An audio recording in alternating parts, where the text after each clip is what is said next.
All right, wonderful people.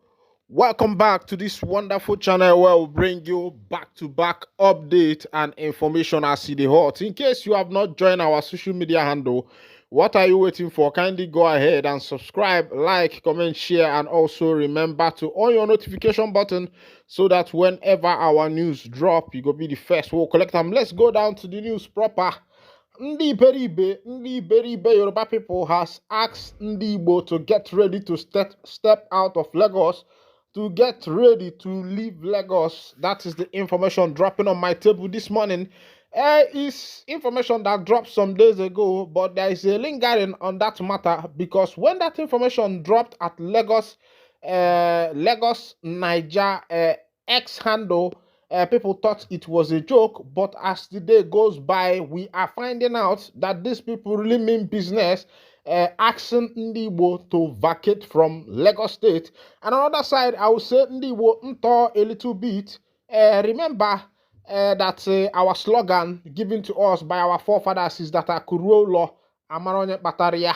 But as it is, Ndi forgot that particular slogan, forgot why their fathers said Akuruolo.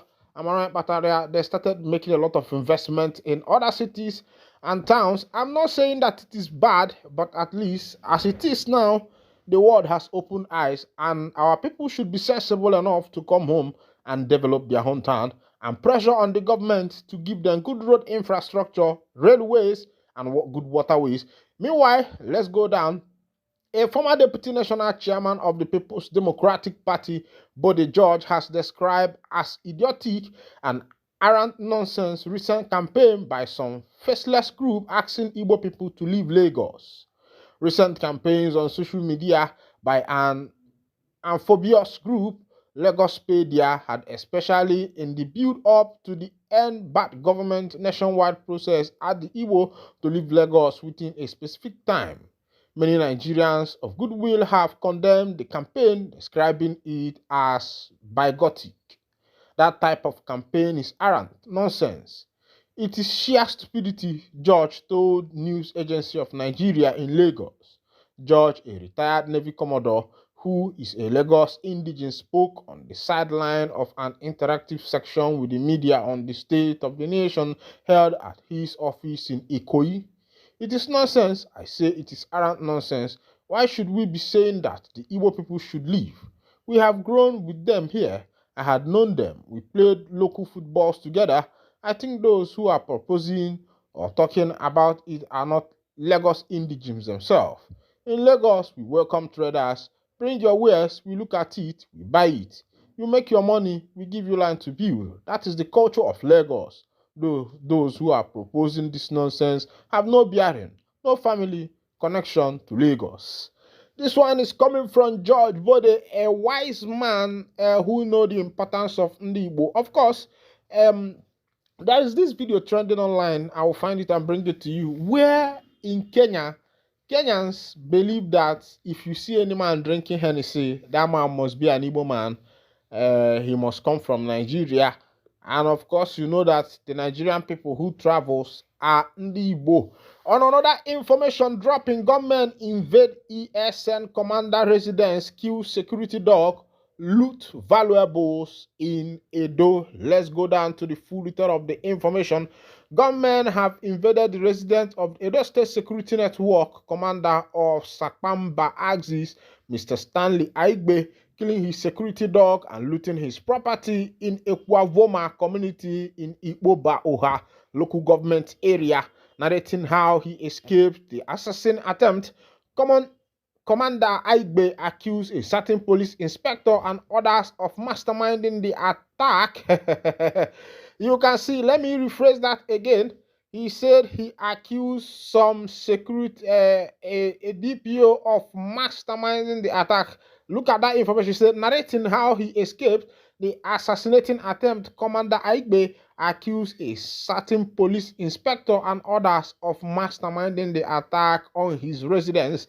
According to Igbe, he said that the people who brought the attack to his residence, the masterminds behind the attack was a police inspector and some other people. And the question is, what is the case behind? Something must have happened behind for Igbo to have been saying this thing.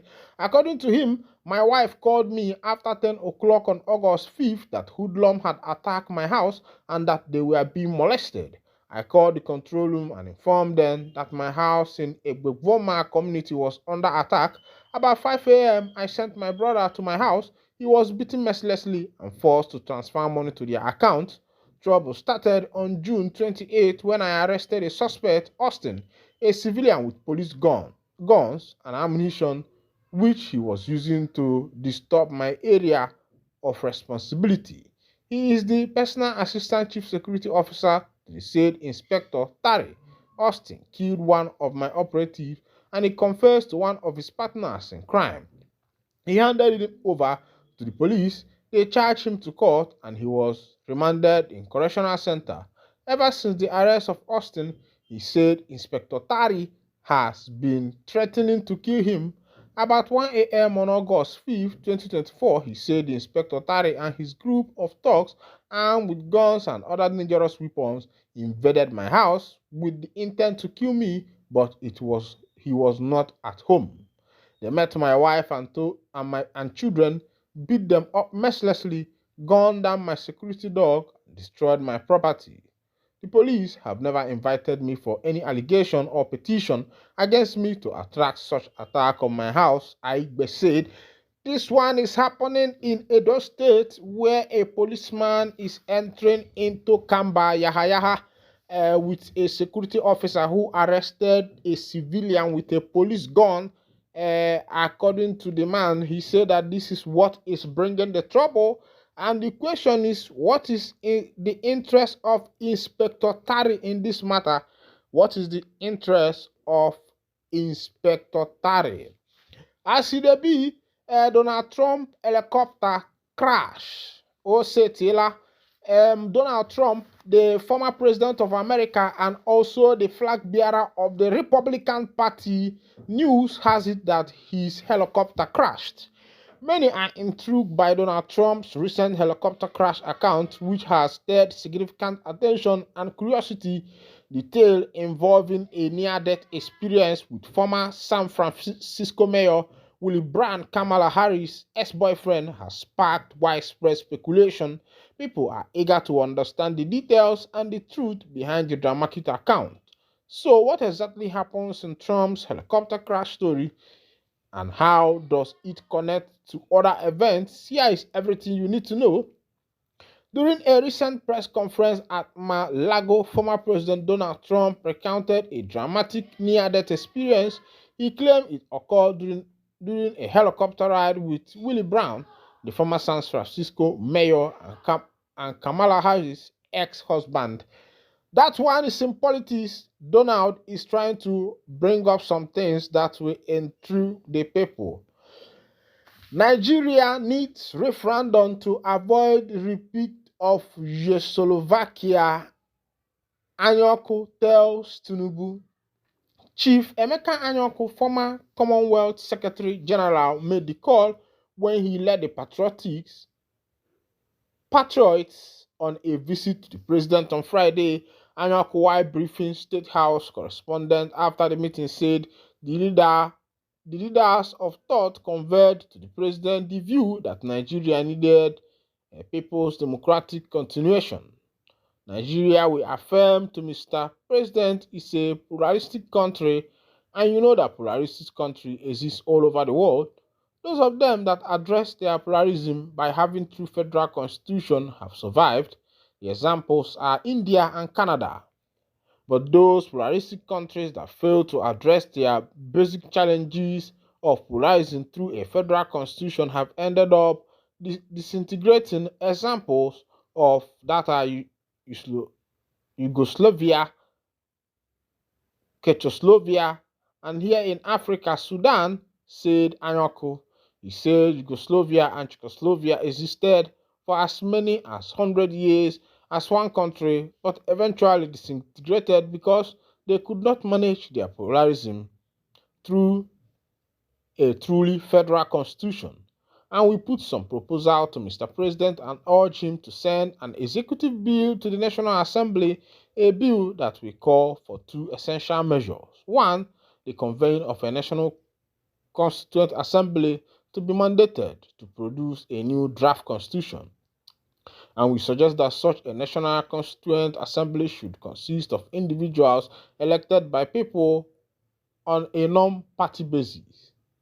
Say, for example, 3 individuals per state, each of the 36 states, and 1 from the Federal Capital Territory, said Anyaku. The group suggested that the National Assembly should be asked to legislate on a national referendum because, as our laws stand at the moment, we have no provision for a national referendum. This is the what Anyaku is saying to the President of Nigeria, Bola Ahmed Tinubu, that Nigeria needs referendum. And now other people are affirming to what Mazi Nnamdi Kanu is saying, that Nigeria needs a referendum because of its pluralistic nature. It cannot be managed that way because different people are of different opinion, different mindset, and different culture. This is where I'll be winding on the curtain. And if this is your first time of listening, thank you. God bless you.